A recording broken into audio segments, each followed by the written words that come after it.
Nah terus lama-lama dia kayak orang suges di jalan itu, kayak gini muntah, gini muntah. Ini bukan sakit nih gue anggap gitu kan, cuman dia nggak mau terbuka waktu itu. Nah gue sisa berlima nih di belakang bang, gue liatin, gue pahamin, gue perhatiin, oh ternyata dia mual itu karena ngeliat sosok mungkin ya, karena dia itu baru bang katanya. Nah singkat cerita, nyampe nih bang, buat teman-teman yang pernah ke Kerinci pasti tahu nih Tugu Yuda. Tugu Yuda itu bisa dibilang puncak bayangan ya. Sampai Tugu Yuda itu badan dia udah terkapar bang, jebret, udah nggak kuat ya.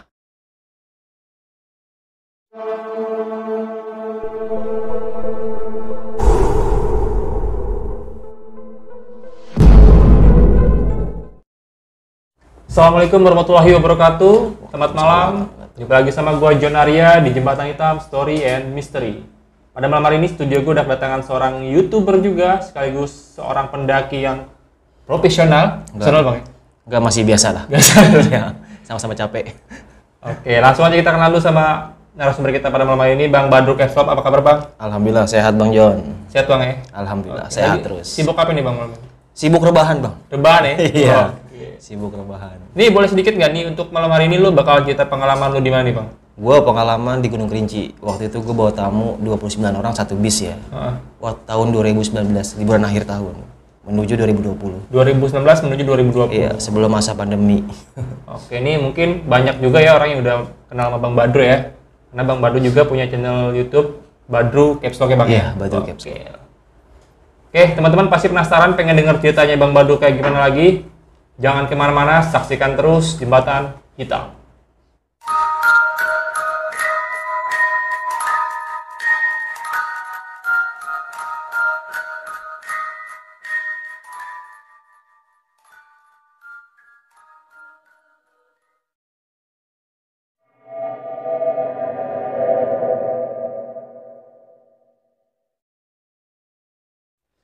Jadi gini Bang John, gue mau cerita pengalaman gue tahun 2019 itu Desember tanggal 26. Gue start dari Jakarta itu 29 orang. Lagi open trip ya. Open trip gue dengan guide dari Jakarta 2, di Kerinci itu 4. Jadi gue timnya itu 6 orang. Singkat cerita Bang John, gue sampai base camp itu jam 9 malam. Nah seperti biasalah, bersih-bersih, istirahat. Pagi mulai trekking jam 8. Buat teman-teman yang pernah ke Gunung Kerinci pasti tahu nih, vegetasi antara perkebunan sama pintu rimbanya itu kan ya, buat teman-teman yang punya indera ke-8 atau ke-10 itu kan pasti tahu itu suasananya. Dan kebetulan ada nih peserta gue dari Jawa Tengah. Gue nggak mau nyebut nama kotanya, gue sebut nama, ini cewek, kita sebut namanya Indah ya. Karena gue belum konfirmasi ke dia juga nih, tapi insya Allah sih dia bakalan ngasih tahu. Karena buat edukasi buat teman-teman juga ya. Nah, si Indah ini ternyata indigo bang, gitu. Gue pun taunya pas di shelter 1. Nah, jadi gue start itu jam 8, gue buka tenda di shelter 1. Itu camp area gue kan. Nah, saat gue buka tenda, dia kayak cerita gitu tentang pengalaman hidup dia. Dan dia ternyata dia bisa dibilang bisa melihat sosok-sosok yang ada di sekitarnya. Dan ada teman gue juga yang paham kalau gue nggak terlalu peka ya sama hal kayak gitu ya. Teman gue yang peka banget ternyata dia itu ada pendamping, mungkin dia bisa bilang almarhum ayahnya ya. Nah singkat cerita, mulai nih bang, gue summit attack menuju puncak Gunung Kerinci itu jam 12 malam dari shelter 1. Bisa dibilang jauh sih emang ke puncak itu, karena kondisi pada hari itu hujan bang, gak berhenti-berhenti. Dan anak-anak pun udah mulai lelah kan, akhirnya gue buka tenda di shelter 1. Perjalanan summit nih, seperti biasa, gue tim sweeper bang, orang paling belakang. Perjalanan dimulai tuh 3 sama guide sama porter itu sama tim gue 33 orang. Lu bayangin bang, panjang dong, ya kan jalan tuh. Ya perlahan bakalan kelihatan, pecah tuh ya kan, mana yang tim jalan cepet, mana tim jalan santai, dan yang lagi kurang fit badannya. Itu jam 1:30 kalau nggak salah deh. Itu baru jalan 1 jam. Ada nih si Indah ini, sosok cewek ini. Dia itu dari Jawa Tengah itu 4 orang. Cewek 2, cowoknya 2. Dia berempat nih daftar sama gue. Dia tuh pusing-pusing Bang John. Ini kenapa gue lihat ya kan? Yang gue kalau ngeliat orang seperti itu gue nggak langsung ngambil sikap. Gue lihat tuh dari jauh kejauhan. Ternyata dia kayak minta obat. P3K gue keluarin. Obat pusing kan. Terus gue kasih air juga, air anget. Nah terus lama-lama dia kayak orang suges di jalan itu, kayak gini muntah, gini muntah. Ini bukan sakit nih gua anggap gitu kan, cuman dia nggak mau terbuka waktu itu Bang Jon. Nggak terbukanya itu misalnya nggak mau bilang kalau dia itu ngeliat sosok inilah apalah seperti itu. Ya udah tetap gua temenin sampai dia bilang dia mau minta turun ke tenda lagi. Langsung lah gua kasih motivasi, ya bisa dibilang kata-kata semangat ya, bisa dibilang gitu Bang Jon. Ayo Indah pasti bisa. Udah nggak kuat Bang, udah nggak kuat. Baru jalan. Indah jauh-jauh dari Jawa Tengah ke Jambi, masa nggak sampai puncak? Kata gitu kan. Iya Bang, iya istirahat dulu ya. Ya udah istirahat. Nah tim depan udah jalan duluan nih Bang. Tuh sisa gua di belakang ada berlima. Nah gua sisa berlima nih di belakang Bang. Gue liatin, gue pahamin, gue perhatiin. Oh ternyata dia mual itu karena ngeliat sosok mungkin ya. Karena dia itu baru Bang katanya. Tapi waktu itu gue nggak terlalu detail lah nanyanya ya. Gue karena fokus udah puncak dulu. Perihal masalah misteri-mistisan tadi belakangan. Entah di base camp, baru boleh lu cerita. Jalan, dia gitu Bang, kayak ngeliat pohon itu, astagfirullahaladzim, kayak gitu. Dan muntah sampai ya gue kasih tolak angin, gue paksa buat makan roti, gue paksa buat makan logistik. Dia itu kayak orang apa ya, sugestinya tinggi banget. Nah singkat cerita, nyampe nih Bang. Buat teman-teman yang pernah ke Kerinci pasti tahu nih Tugu Yuda. Tugu Yuda itu bisa dibilang puncak bayangan ya. Sampai Tugu Yuda itu badan dia udah terkapar Bang. Cebret, udah nggak kuat ya. Udah nggak kuat buat sampai puncak. Padahal puncak itu kalau orang normal kayak kita nih jalan itu paling lama itu 20 menit. Paling lama ya. Cuman dia udah nggak kuat di situ. Akhirnya sama guide gua ditemenin. Dan dia terkapar seperti ini Bang, udah nggak kuat, kayak ngomong sendiri gitu kan. Dan guide gue kontak gue pakai HT gue, kebetulan gue paling belakang tuh. Bang Badrul ini udah ngasih Indah gini, udah lu pegang, gue bilang jangan sampai lepas. Kalau emang lu butuh bantuan gue naik lagi, gue bilang gitu kan. Ya siap Bang. Nah kebetulan ada Pak D gue nih, Pak D gue ini porter ya. Gue anggap bapak gue sendiri karena dia itu udah sering banget nemenin gue. Nah Pak D akhirnya nyamperin sosok Indah ini nih dan bilang ke guide gue, namanya Kiting. Ting, ini ngapa si Indah kayak gini? Nggak tahu Pak De, tiba-tiba kayak gini. Nah, mungkin si Pak De ini interaksi nih sama sosok Indah ini. Ya antara khodam ya bisa dibilang ya, antara ya tentang horornya nih. Akhirnya Pak De tanpa lama dia ngambil sikap Bang. Si Indah itu diangkat, digendong sampai puncak. Dan sampai si Kiting pun dah, Ting lu tunggu di Tugu Yuda aja kata si Pak De gitu. Ini Indah urusan gue sampai puncak. Lu pegangin anak-anak yang turun dari puncak itu, karena waktu itu jam berapa ya, antara jam 9:30 itu kabutnya tebal banget Bang. Yang rentan nyasar itu dari puncak Tugu Yuda kan agak persimpangan ke kanan kan. Kalau Kerinci itu dia jalurnya itu samar-samar Bang. Akhirnya si Kiting itu jagain di pertigaan ini, jadi ketika ada yang turun deh belok kanan, dah tinggal lurus, ntar ada Badru di bawah yang nungguin gitu kan. Nah Pak De bawa si Indah ini ke puncak, digendong tuh Bang. Nah sampai puncak si Indah nangis. Gua baru kali itu selama Pak De jadi porter gue, jadi guide gue, jadi tim gue, dia nangis juga Bang. Lihat sosok Indah itu. Dan ya di hati pun gue, kenapa Pak De kok nangis gitu kan. Ya kayak gitu lah. Ntar akhirnya sorry, nah, gue pikir ya udah nanti aja lah di base camp, ini kayaknya ada drama seru nih, gue bilang gitu kan. Ya udah, oke nih tim terakhir turun ya kata Pak De. Oke gue tunggu di shelter 3 Pak De. Oke nah, Pak De turun sama si Indah ini kan. Gimana Pak De? Aman. Yaudah turun. Nah, gue balik lagi ke shelter 1.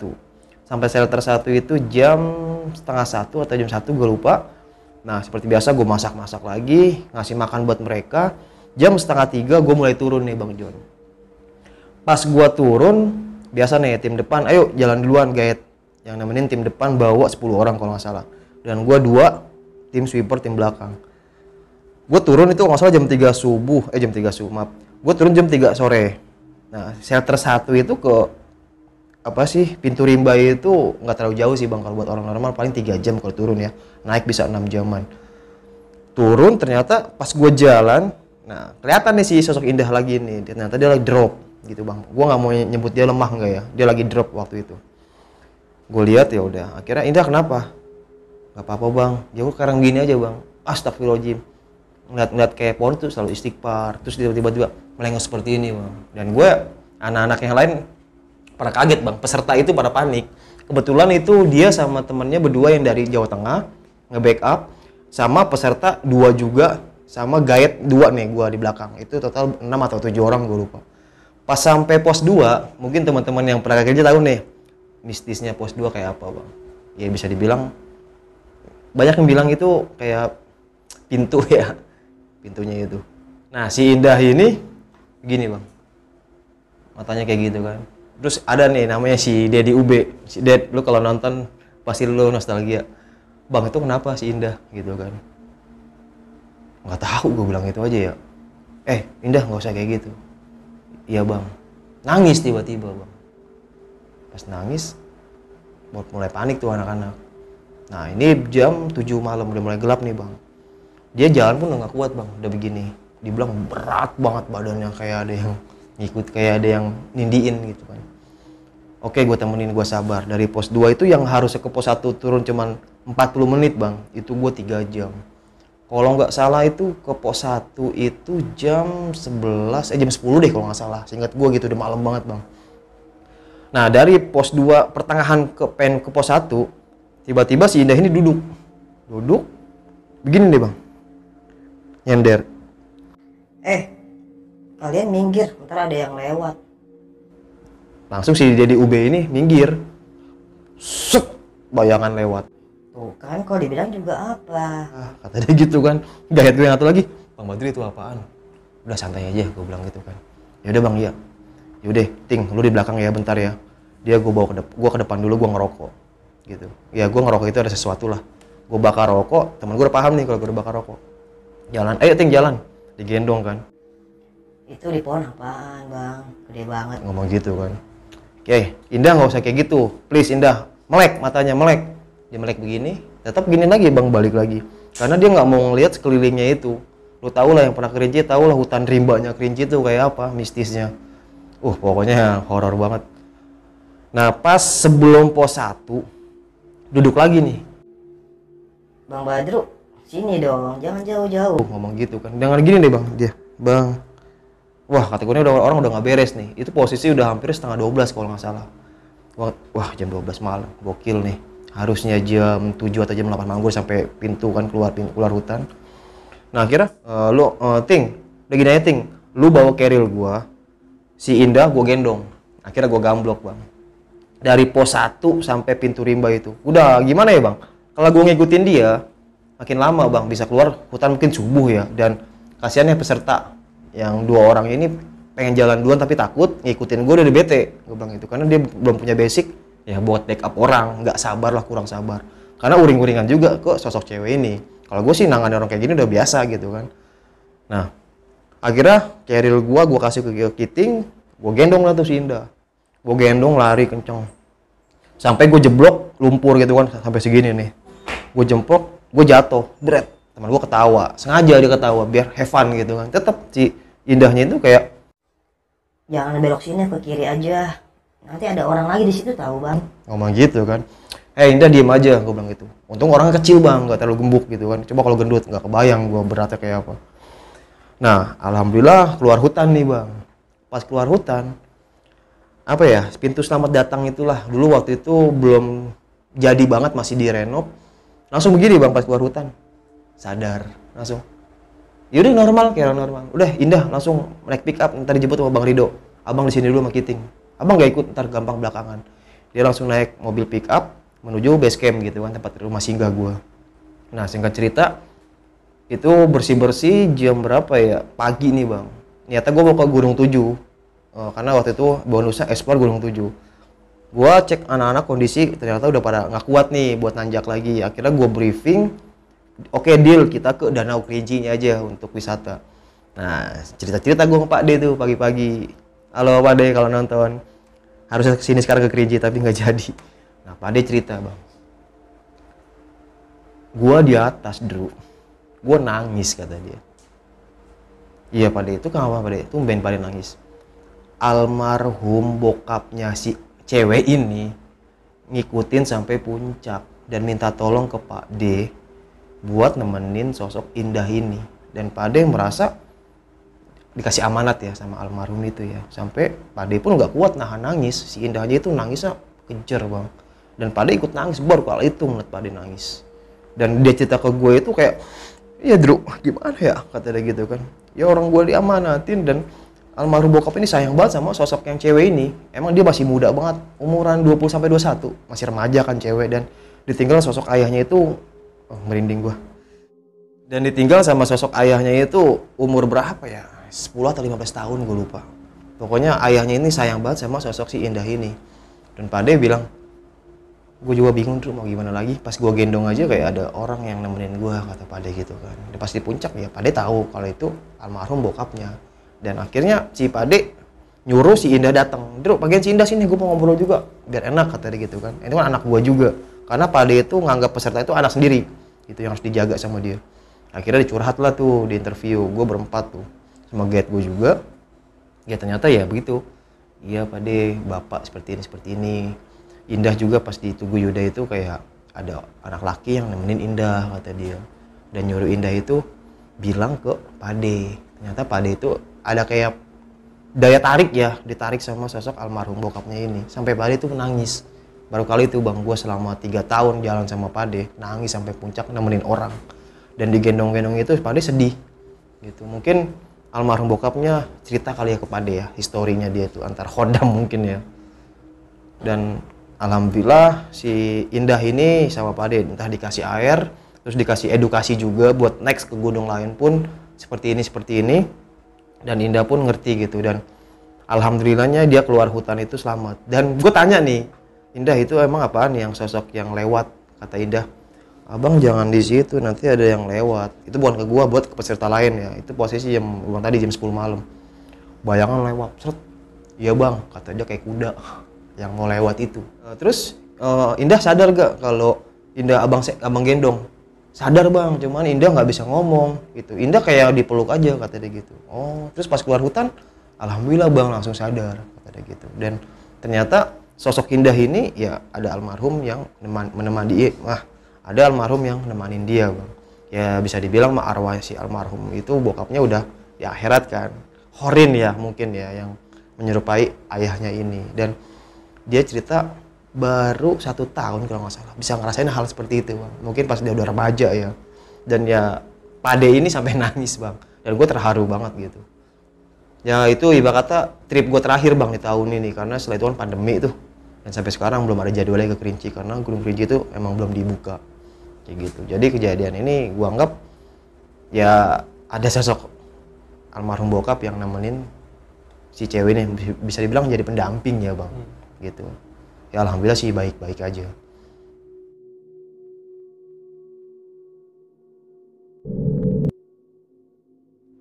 Oke Bang Badru, gue mau sedikit nanya-nanya mengenai pengalaman yang pernah lu alami di Kerinci pada tahun 2019 lalu bersama sosok Indah ini. Bisa dibilang dari awal pendakian sampai turun, sosok Indah ini memang dijaga sama sosok ayahnya bang ya? Iya, kurang lebih kayak gitu. Sosok Horin yang gitu. menyerupai ayahnya lah ya? Iya. Tapi untuk pengalaman yang bisa dibilang mistisnya itu terjadi di saat pos 1 ya bang ya? Iya.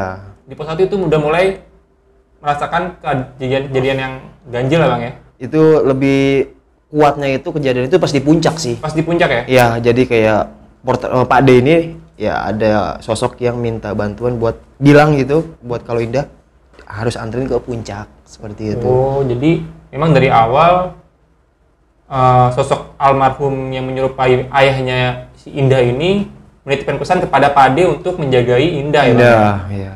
Oh, kalau untuk lu sendiri nih bang, Iya. di saat lu menggendong si Indah ini dari pos berapa tadi tuh? Pos 1. Pos 1 sampai ke bawah. Iya. Itu yang lu rasain tuh saat ngegendong emang posisinya apa? Si Indah ini beratnya wajar nggak sih bang? Kalau beratnya sih masih normal ya bang. Normal ya? Normalnya itu berat. Cuman ya pandangan dia itu, bang itu di depan apa? Bang jangan lewat situ. Bang ambil kanan aja kayak gitu. Jadi bilang udah Indah diem aja, merem aja. Jangan diliatin, gue bilang gitu. Emang tempatnya dia. Iya bang, iya. Tapi dia nggak bisa bergerak gitu loh bang. Padahal nggak bisa begini. Iya. Cuma bisa gini doang. Jadi yang main itu cuma mulutnya dia doang. Gitu. Sampai dia bilang, hati-hati ntar ada yang lewat. Kalian minggir. Seret. Dan itu semuanya ngalamin bang. Apa dah? Kayak ada angin lewat. Bert kayak orang lewat gitu. Dan itu semuanya ngerasain. Nah pas saat sosok yang lewat itu posisi lu ada berapa orang tuh bang? Di saat Itu kejadian gue berenam. Guide 2, peserta 2, dan si Indah sama temennya ini berdua. Dan semua ngerasain tuh bang ya? Ngerasain semua yang lewat. Bert. Kayak gitu. Dan sampai peserta aja yang udah, bang tuh apaan? Udah santai aja, lu mau kemana, mau lari kemana, gue bilang gitu, santai aja, relax. Iya bang, mungkin dia belum terbiasa ya. Gue bukannya sok-sok berani, enggak, karena yang sebagai pemandu gunung ya resikonya seperti itu bang, dan gue udah terbiasa lah hal-hal seperti itu. Ya kalau penampakan sih ya gue masa bodoh gitu, yang penting jangan sampai kesurupan aja, itu terlalu bahaya. Berarti untuk pengalaman mistisnya itu dialami sama si Indah ini di awal pendakian sampai turun dan semua kembali normal setelah sampai di Base camp. Iya. Gokil. Oke sih Bang Badru, gue segitu aja untuk yang mau gue tanyain karena menurut gue udah cukup jelas banget dan seru juga sih pengalaman yang dialami sama Bang Badru sama sosok Indah ini. Bang, sebelum kita cabut, Bang Badru pengen ngomong apa nih Bang buat teman-teman di rumah? Mungkin ada pesan-pesan buat teman-teman yang nonton nih Bang. Ya, gue cuman bilang sih buat para pendaki nih ya bang, ya tolong lebih safety ya, masalah pendakian gunung, dipelajari tentang ilmu-ilmunya, tentang SOP-nya ya bisa dibilang ya. Jangan sampai hobi lu itu membahayakan diri lu sendiri gitu. Dan juga jangan lupa dibawa turun sampah lu, karena gunung bukan tempat sampah gitu. Walaupun kita belum bisa melestarikannya, seenggaknya kita bisa menjaganya lah bang. Hal kecil dulu deh, sampah kayak gitu. Kalau emang lu punya rezeki lebih, ya lu bawa pohon satu sih gitu. Misalkan ini gunung apa nih, oh gunung ini tuh biasanya ada pohon ini, yang tumbuh tuh pohon ini, ya lu bawa satu gitu. Bukan untuk caper ya, ya itu sebagai itu sebagai penyalurinan lah, apa sih, rasa terima kasih lah ya terhadap rasa terima kasih pada alam gitu kan.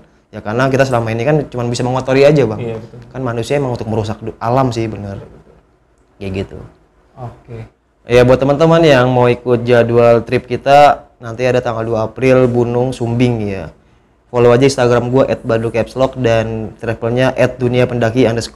Oke. Buat teman-teman yang mau open trip sama Bang Badru, teman-teman bisa kepoin Instagramnya Bang Badru. Nanti gue kasih linknya di deskripsi. Kita piknik bareng ya bang. Piknik bareng Bang ya. Yoi. Oke. Sekian dari gua Jon Arya. Gua Badru Capslog. Jangan kemana-mana, saksikan terus Jembatan Hitam.